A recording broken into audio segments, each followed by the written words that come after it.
The thing about family gatherings is that they always start with hugs and end with wounds that take months to heal. I should know. I'm usually the one bleeding. Louisa, darling, what are you wearing? My mother's voice carried that familiar note of disdain as she air-kissed my cheek. I thought we discussed updating your wardrobe. Eliana could take you shopping. I smoothed down my black silk dress, the one that cost more than my first month's rent, and forced a smile. I'm good, Mum. The dress is Valentino. Oh. She blinked, then quickly recovered. Well, it's interesting. Did you find it at one of those consignment shops? Before I could respond, my sister Eliana swept in, wearing her signature power suit, perfect makeup, and that insufferable smile that said, I'm crushing it at life. The living room instantly gravitated toward her like moths to a flame. The Johnson merger finally closed, Eliana announced, accepting congratulatory hugs. Made partner 6 months ahead of schedule. My mother practically glowed. That's my girl. Victor, did you hear that?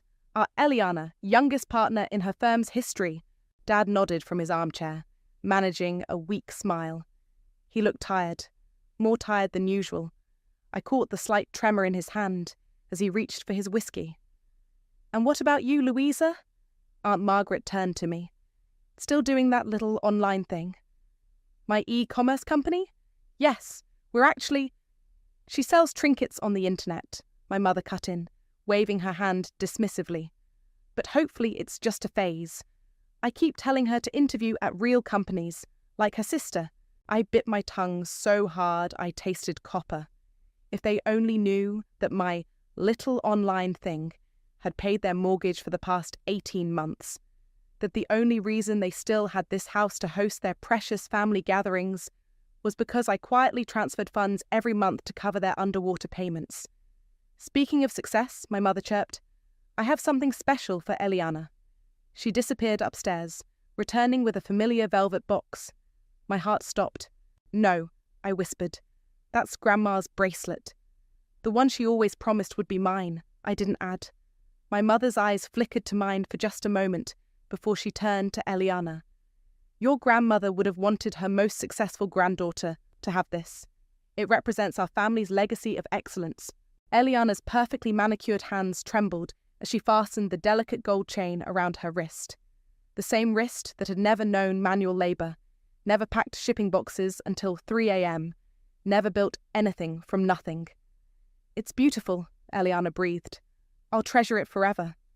I excused myself to the bathroom, phone clutched in my shaking hand, locked the door, slid down against it, opened my email. The message from Silicon Valley's biggest e-commerce marketplace sat bold in my inbox. Final acquisition offer, $50,000. I laughed, a quiet, broken sound that echoed off the bathroom tiles. My little online thing was worth more than everyone at this gathering combined. The same business they'd mocked for years had just made me set for life. A knock at the door made me jump. Louisa? It was Dad. Your mother's about to serve dessert. Coming, I called back, voice steady despite the storm inside me. As I walked back to the living room, I heard my mother's voice. At least Eliana gives us something to be proud of. I don't know where we went wrong with the other one. I paused in the hallway, my hand hovering over my phone. The acquisition offer waited for my response. One click and I could show them exactly how wrong they were. One signature and I could buy this house 10 times over. But revenge, like the best dishes, needs perfect timing. I stepped back into the room, smiled at my mother, and accepted a slice of her famous apple pie. Delicious as always, Mum, she beamed, completely missing my sarcasm. See? Even Louisa can recognize quality when she sees it. I took another bite, letting the too sweet filling coat my tongue. My phone buzzed again. Another message from the buyers, asking for my decision. Actually, I said, standing up, I need to head out. Got some work to handle. Oh, more little crafts to sell. My mother's laugh was sharp as glass. I grabbed my coat, catching a glimpse of my grandmother's bracelet glinting on Eliana's wrist. Something like that. Walking to my car, I finally opened the acquisition email. My fingers hovered over the keyboard for just a moment before I typed, I accept your offer. Let's discuss terms. Sometimes the best revenge isn't served hot or cold. Sometimes it's served with a side of perfect timing and a 7-figure check. 5 years earlier, I sat cross-legged on my tiny apartment floor, surrounded by shipping labels and handmade jewellery. My first Etsy sale had just pinged through, $24.99 for a pair of crystal earrings. Look, I practically screamed into my phone. Someone actually bought something. That's nice, dear, my mother had replied, distracted. But listen, Eliana just got offered a summer associate position at Thompson & Reed. We're having a celebration dinner tonight. I can't make it. I need to package this order and... Honestly, Louisa, when are you going to stop playing store and get a real job? Your father and I didn't pay for your business degree so you could sell trinkets on the internet. That conversation played on repeat in my head as I built my company from that single sale to thousands, then millions. Every milestone was met with the same dismissal. Dad? I called out, descending the basement stairs. He'd asked for help refinishing some old furniture, a rare father-daughter moment I couldn't pass up. Over here, he waved from behind a dusty dresser. Thanks for coming. Your mother doesn't know I asked you. I rolled up my sleeves. Why's that? He hesitated, wiping sweat from his forehead. She thinks you're not reliable. The sandpaper crackled under my fingers as I worked. Is that why you're refinishing all this stuff? To sell it? His silence was answer enough. Dad, are you and Mum having money problems? He wouldn't meet my eyes. Nothing for you to worry about. Just some temporary setbacks with investments. The market's been rough. I noticed the stack of papers poorly hidden behind paint cans. Second mortgage application forms. My stomach twisted. Later that night, I called Miles, my best friend, and now COO of my company. They're broke, aren't they? He asked after I explained. Looks like it. Dad's trying to get another mortgage. Mum's still buying designer everything and telling everyone how well they're doing. While simultaneously telling everyone you're a failure? Miles snorted. Classic. I logged into my banking app, staring at my account balance. Even after reinvesting most profits back into the business, I had more than enough to help. I'm going to pay their mortgage, I said quietly. What? Lou, no, they don't deserve... Through a shell company, I continued. They'll never know it's me. Miles was silent for a long moment. You're too good for them, you know that? The next day, I set up the payments. Every month, like clockwork, money flowed from my account through a holding company to their mortgage lender. They never missed a payment, because of me. 2 weeks later, I overheard my mother on the phone with her friend Sandra. It's just heartbreaking, she sighed dramatically. Louisa's still living that freelance lifestyle, wasting her 20s. Thank goodness Eliana's there to support us in our retirement planning. I nearly dropped my coffee mug. Support them? I was the one keeping their roof over their heads. That evening, Eliana called me, sounding strange. Hey, got a minute? Sure, what's up? Have you noticed anything off with Mom and Dad lately? I tensed. What do you mean? I saw some papers on Dad's desk. They're behind on payments, Lou. Like, seriously behind. The bank's threatening foreclosure. My blood ran cold. The payments I'd been making, they weren't enough. What else weren't they telling me? Maybe you could help them, Eliana suggested. I know your little business thing. My little business thing is doing just fine, I snapped. Why don't you help them with your big lawyer salary? Silence crackled between us. I can't, she finally whispered. I'm barely keeping up with my own bills. The firm, things aren't great right now. The perfect sister's perfect life wasn't so perfect after all. I hung up and immediately called my accountant. I need you to find out exactly how much my parents owe, and to whom. All of it? Every last penny. That night I couldn't sleep. I kept thinking about my first sale, that tiny ping of validation, about all the nights I'd worked until my fingers bled, building something real while they laughed, about the mortgage payments I'd made while they praised Eliana for her support. My phone lit up with a text from Miles. Got the numbers. You're not going to like this. I stared at the ceiling, a plan forming in my mind. Maybe it was time to stop hiding in the shadows. Maybe it was time to show them exactly what their failure of a daughter could do. Send them to me, I texted back.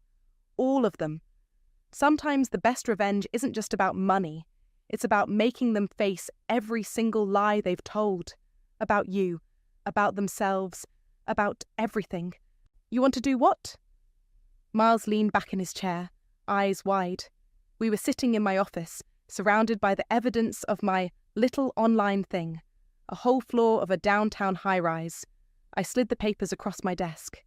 Buy their debt, all of it, through the holding company we already use for the mortgage payments. That's, he whistled low, that's cold, Lou. I love it. My phone buzzed. Another text from my mother. Darling, could you loan me a little something for the country club dues? Just until next month. I ignored it, just like I'd ignored the last 6 emergency requests. Instead, I pulled up the bank's contact information. Alejandro Lewis's office. How can I help you? This is Louisa. I need to discuss acquiring some outstanding loans. 20 minutes later, I sat across from Alejandro, watching him review the paperwork. His eyebrows climbed higher with each page. You understand what you're proposing? He asked carefully. Purchasing all your parents' debt would make you their primary creditor. That's the point? He nodded slowly.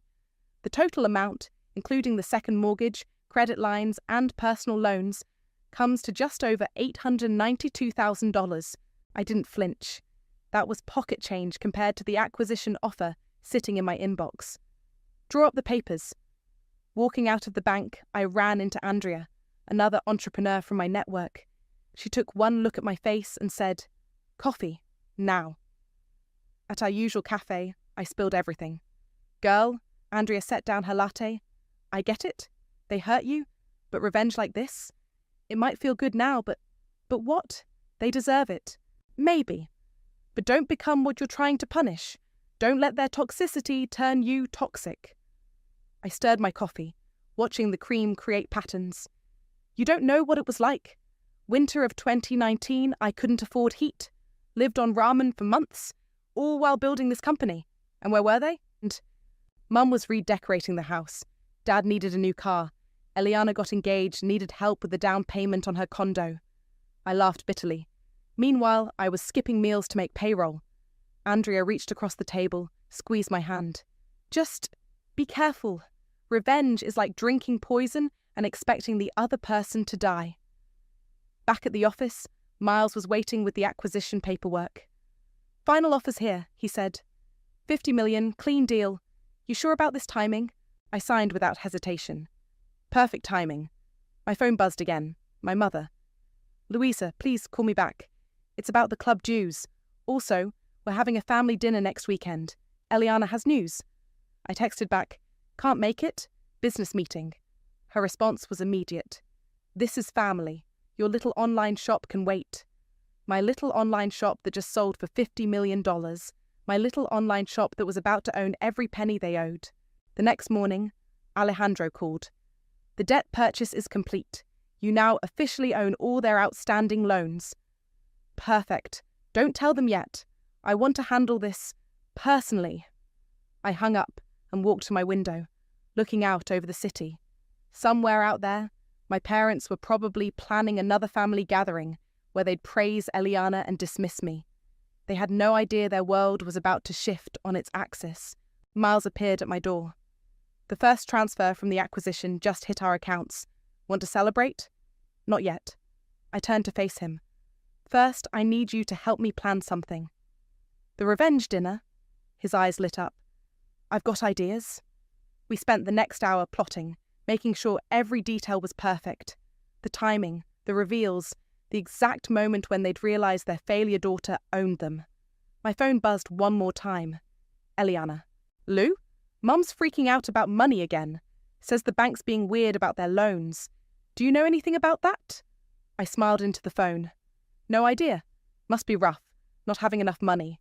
Speaking of which, how's the law firm doing? Her pause spoke volumes. It's fine. Everything's fine. Sure it is. See you at dinner next week. You're coming? Wouldn't miss it for the world. I hung up and looked at the framed dollar from my first sale, hanging on my office wall. Next to it was my mother's quote from years ago.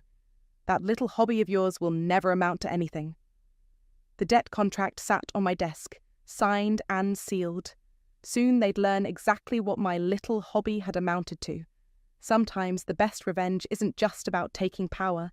It's about showing them they never had it in the first place. The call came at 2 a.m. I almost ignored it, but Eliana's name flashing on my screen was unusual enough to make me answer. "I screwed up," she slurred. "I screwed up so bad, Lou." "Where are you?" "Bar. Downtown. The fancy one where," she hiccuped, "where successful people drink away their failures." 20 minutes later, I found her slumped at the bar, designer suit wrinkled, mascara smeared. The perfect sister wasn't looking so perfect. "They're laying people off," she mumbled as I helped her into my car. "Whole departments. Partner track's frozen. Everything Mum and Dad bragged about. It's gone." I handed her a water bottle. "Does Mum know?" "God, no." Eliana laughed bitterly. "She's too busy planning my promotion party. Keeps telling everyone how her daughter's crushing it at the biggest firm in town." "While the firm's sinking? While I'm drowning?" She turned to me, eyes glassy. "You know what's funny? I hate it. All of it. The law, the pressure, the perfect life Mum designed for me. I never wanted any of it." I gripped the steering wheel tighter. "Then why did you go along with it?" "Same reason you kept paying their mortgage, to make them happy." She caught my startled look. "Yeah, I know about that. I'm a drunk failure, not a stupid one." We sat in silence for a moment, streetlights casting shadows across the dashboard. "Tom and I are separating," she added quietly. "Another thing Mum can't know. The perfect marriage too." I almost felt sorry for her. Almost. "You could have told me," I said. "All those times you joined Mom in mocking my choices." "I was jealous." Eliana's voice cracked. "You built something real, something yours. I just built a facade." The next morning, I met Andrea for our weekly coffee. She took one look at me and knew something was up. Spill. I told her about Eliana's confession, about the cracks in the golden child's pedestal. "Maybe she's not the enemy," Andrea suggested. "Sounds like she's another victim of your mother's perfectionism." Before I could respond, my phone buzzed. A neighborhood Facebook group notification. My mother was at it again. So blessed to have such successful daughters. One's making partner at the city's top firm, and the other, well, she's finding her way. "Proud mama, our Shalom-blessed family." Andrea read over my shoulder and snorted. "Finding your way straight to owning their debt, more like." She has no idea what's coming. I showed her the email from Alejandro. The bank scheduled their loan review meeting for next week. "You're not going?" "No." I smiled. "I'll be at the spa. Let them sweat it out with the bank manager first." Later that day, I overheard my mother on the phone while picking up some papers from their house. "Of course we've managed our finances perfectly," she was saying. "Victor and I are excellent with money. Not like Louisa, still playing with her little website. Thank goodness Eliana supports us." I stepped into view, making her jump. "Hey, Mum, just grabbing those tax documents Dad mentioned." "Oh, darling, I didn't see you there." She covered the phone. "Are you still doing that online thing? Sandra's nephew is hiring at his accounting firm. Much more stable." "I'm good, Mum. How's the country club membership going? Get those dues sorted out." She flushed slightly. "We're handling it." "I'm sure you are." I headed for the door, then paused. "By the way, how's Eliana's promotion party planning going?" "Wonderfully. We're thinking of renting the country club ballroom. Although," she hesitated, "we might need to adjust the date. Some scheduling conflicts at the firm." More lies. Always more lies. My phone buzzed. Alejandro confirming next week's meeting. Soon, every lie would come crashing down. As I left, I heard my mother resume her phone conversation. "Yes, we're just so blessed. Everything's perfect here. Absolutely perfect." I got into my car and pulled out the acquisition paperwork. $50 million. Enough to buy and sell their perfect facade 100 times over. My phone buzzed again. Eliana. "Mom's planning this party. I don't know how to tell her. Help?" I stared at the message for a long moment before replying. "Don't worry. Everything's about to change anyway." Looking back at the house, I saw my mother still on the phone, probably spinning more tales about her perfect life and her perfect daughter. The facade was cracking, but she was too proud to notice. Sometimes the biggest lies we tell are to ourselves, but reality has a way of demanding payment, with interest.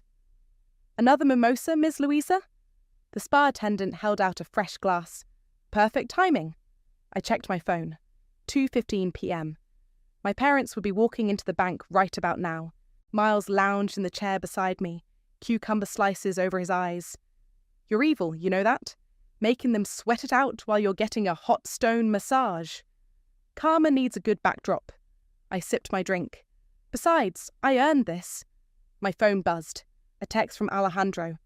"They've arrived. Your mother's wearing pearls and attitude." I could picture it perfectly.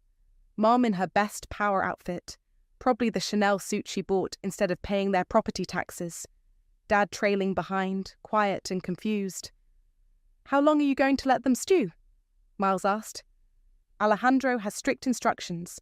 First, show them the new payment terms.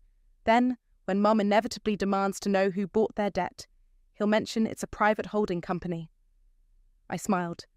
"One that's very interested in their property." Another text from Alejandro. "Your mother just insisted their daughter is a senior partner at a law firm. Said there must be some mistake."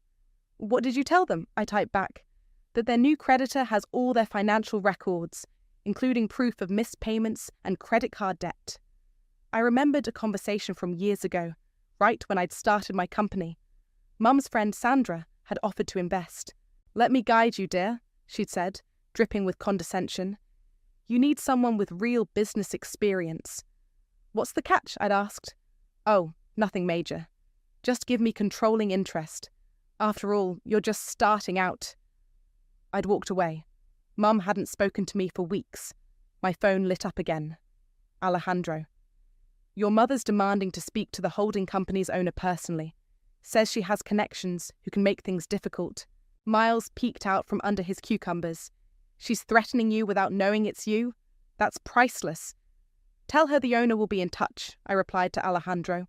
The spa attendant appeared with more champagne, just as another text came through. "Your father hasn't said a word. Just keep staring at the payment schedule. Your mother's getting louder." I forwarded the message to Miles, who actually giggled. "This is better than Netflix." "The best part," I said. "Mum's probably already called Eliana for legal advice, but Eliana's too busy hiding her own problems to help." "Speaking of problems," Miles sat up, cucumbers falling. "When are you dropping the final bomb?" "Family dinner next week. Mum's still insisting on celebrating Eliana's promotion." I made air quotes. "Seems like the perfect time to reveal some truths." My phone buzzed one last time. Alejandro. "Meeting over. Your mother left in tears. Your father asked for a copy of all documents. Should I provide them?" "Yes," I replied. "Let them take everything home and stew in it." I settled back in my chair, letting the spa music wash over me. Somewhere across town, my parents were probably speed dialing every contact they had, trying to figure out who owned their debt, trying to maintain control of a situation that had slipped through their manicured fingers years ago. "Remember when your mum told everyone at Christmas that your business was cute?" Miles asked.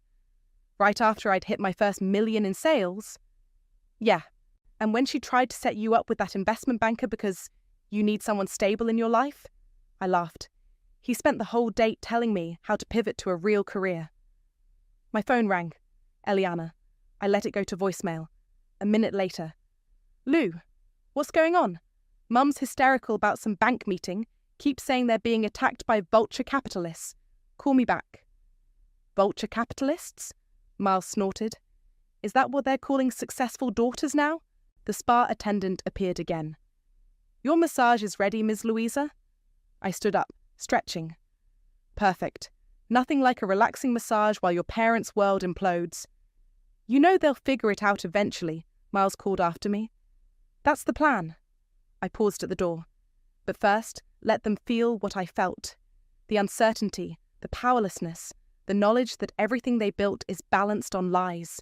My phone buzzed one final time. "Mom. Darling, are you coming to dinner next week? We need to discuss some family matters. Very urgent. Please respond." I typed back, "Wouldn't miss it for the world." Sometimes revenge isn't about the final blow. It's about watching them squirm, knowing the blow is coming but not knowing from where, or from whom. The tension in the dining room was thick enough to cut with my mother's best silver butter knife. She'd gone all out. Crystal glasses, fine china, forced smiles that didn't reach anyone's eyes. "Wine, Louisa?" Dad's hand shook as he poured. "Please." I smoothed down my Armani dress. Not that they'd recognise the label. "How was your week?" Mum's smile tightened. "Oh, you know, the usual. Though we did have an interesting meeting at the bank." "Really?" I sipped my wine. "Do tell." Before she could respond, Eliana burst through the door, looking decidedly unperfect. Her hair was messy, her designer suit wrinkled. "Sorry I'm late," she mumbled, dropping into her chair. "Work thing."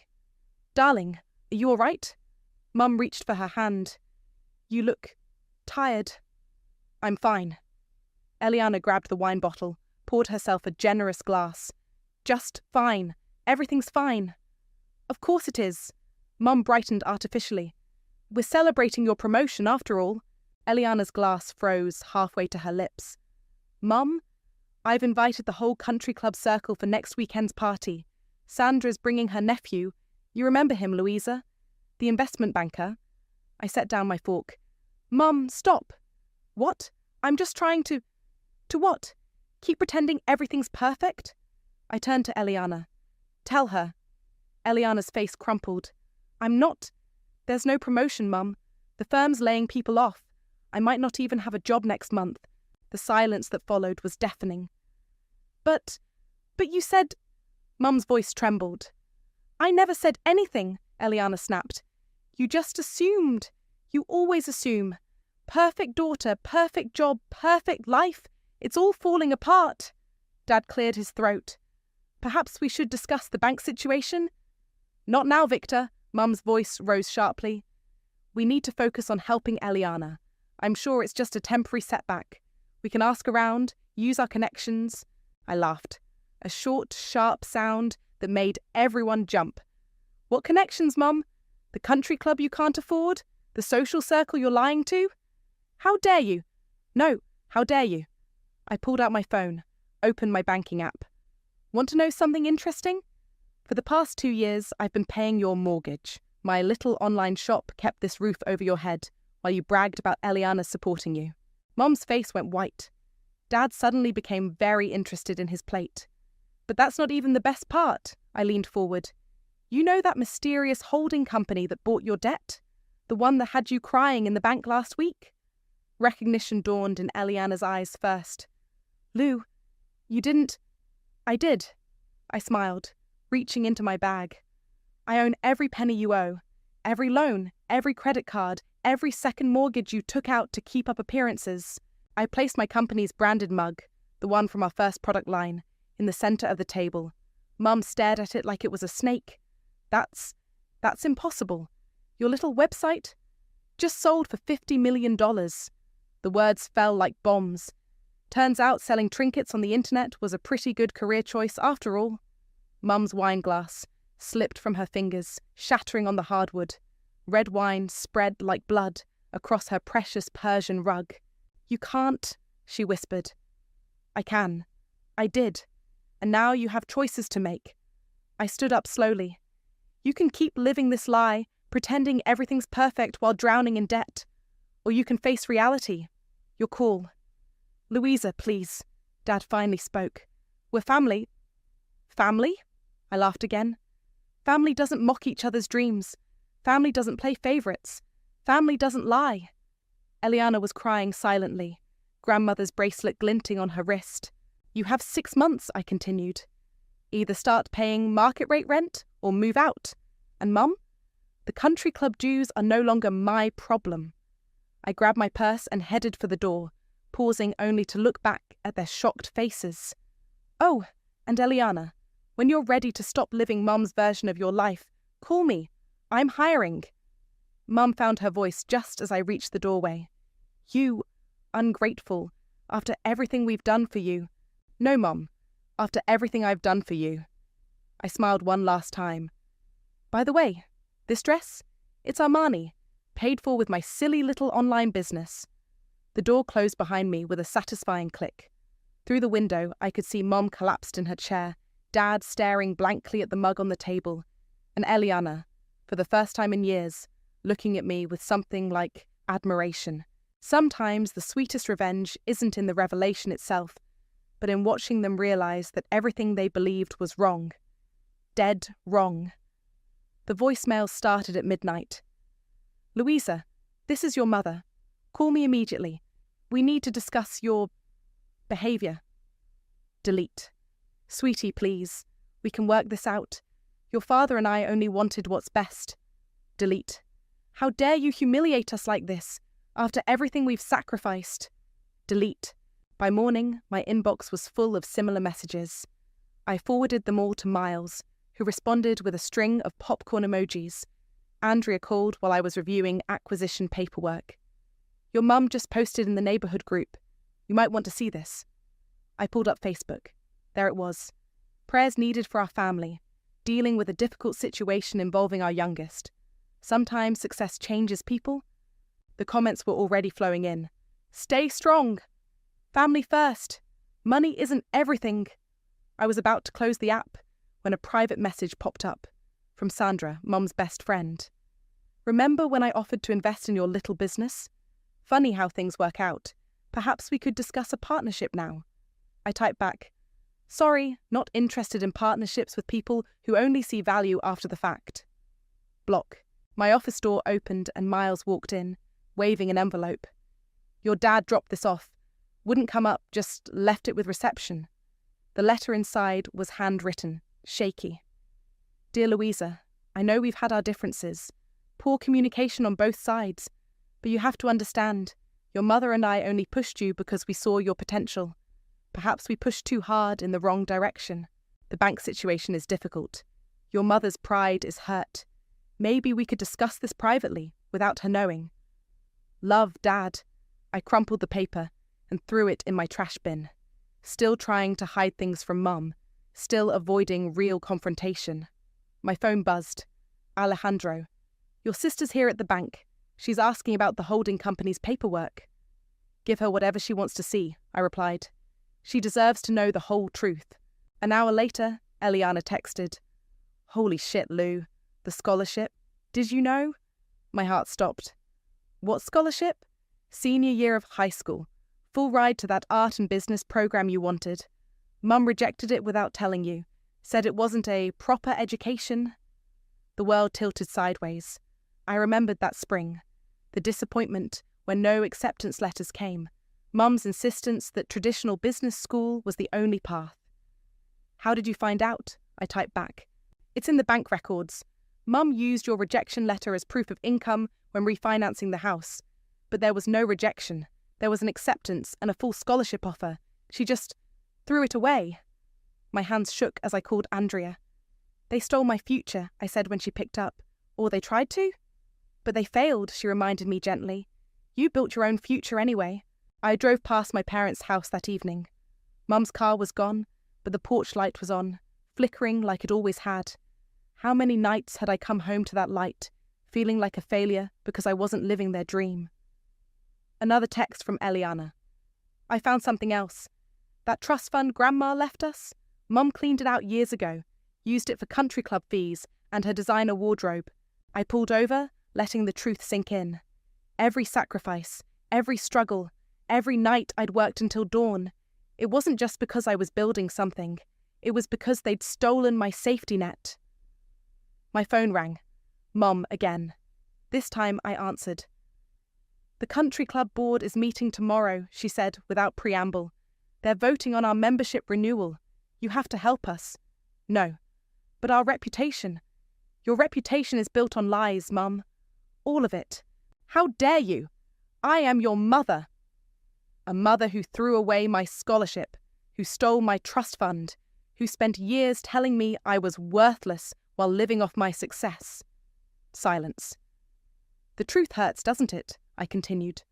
"Almost as much as watching your daughter struggle while you wear Chanel bought with her inheritance." I hung up and sat in my car, watching that flickering porch light. Tomorrow I'd call my lawyers. Have them set up a trust for the house, one that would require both Eliana's signature and mine for any decisions.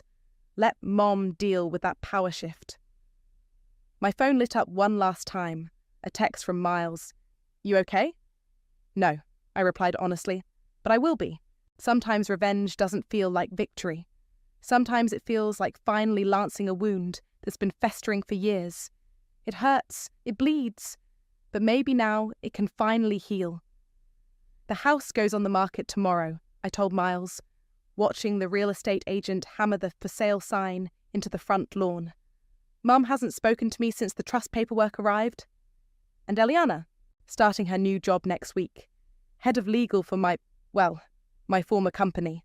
I smiled. Turns out she's pretty brilliant when she's not trying to be perfect. The front door opened. Mum stepped out, designer bag clutched like a shield. She'd aged decades in weeks, her carefully maintained facade cracking like old paint. You're really doing this, she said, voice flat. The trust gives you options. Pay market rate rent or move out. Your choice.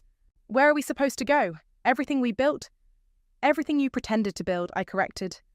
While stealing my trust fund and hiding my scholarship. She flinched. I was protecting you. From what? Success? Independence? Because that worked out great, didn't it? Dad appeared behind her, carrying boxes. He looked smaller somehow, diminished. Your grandmother's jewellery box, he said quietly, holding it out. It should be yours. Inside lay the bracelet, the one they'd given Eliana. She'd returned it last week, along with a letter apologising for years of complicit silence. Keep it, I said. Sell it. You'll need the money. Louisa, Mum stepped forward. We can fix this. Go back to how things were. No, we can't, and I don't want to. I turned to leave, then stopped. By the way, I bought that antique store on Mason Street, the one you always said was beneath our family status. Her eyes widened. The one your grandmother loved? I'm turning it into a business incubator, helping other silly little online shops get started. Named it after Grandma, the only person who ever believed in me. She'd be proud, Dad whispered. Mum's face hardened. She'd be ashamed of all of us. No, I said quietly. She'd be ashamed of you, for stealing her grandchildren's inheritance, for crushing their dreams, for caring more about appearances than actual success. The real estate agent approached with paperwork. The listing goes live at midnight. Are we ready? I signed where indicated, then handed the pen to Eliana, who'd arrived silently during our conversation. You too? Mum's voice cracked. Both my daughters. Both your daughters finally free, Eliana said, signing. By the way, I cancelled your country club membership. Used my power of attorney while it was still valid. Mum swayed like she'd been slapped. The movers come Tuesday, I said. Don't forget anything. Whatever's left gets donated. To those charity shops you hate so much, Eliana added with a small smile. We walked to our cars together, leaving our parents standing in front of the house they'd filled with lies. The porch light flickered one last time, then went dark. You know what's funny? Eliana said as we pulled away. I found Mom's old yearbook. She wasn't even popular in high school. All this status obsession. She was trying to rewrite her own history through us. And now she has no status at all. Calm as a bitch in designer clothes. We drove to the antique store. My new project. The faded sign still hung. Margaret's Treasures, named for our grandmother. By next month, it would be Margaret's Innovation Hub, where small dreams grow big. Think we did the right thing? Eliana asked, staring at the storefront. Setting boundaries isn't wrong. Making them face consequences isn't wrong.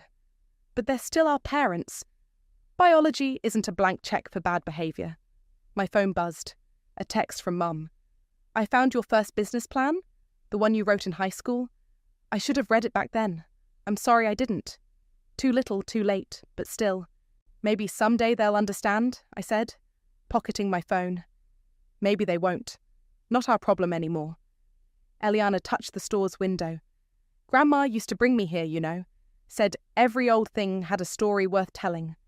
Like how a failed daughter built a $50 million company. Like how two sisters finally learned their worth wasn't measured by their mother's approval. I unlocked the store's door. breathing in the familiar scent of aged wood and possibility. On the counter sat my first product sample, a simple handmade bracelet priced at $24.99, the one that started everything. Ready to build something new? I asked Eliana. She smiled, a real smile, not the perfect one she'd worn for so long. Ready to be real? Sometimes the best revenge isn't in destroying what hurt you. It's in building something better from the ashes, something true, something yours. And if that something helps others find their strength, even better. The door chimed as we stepped inside, leaving the past where it belonged, behind us, in a house with a for sale sign and a broken porch light.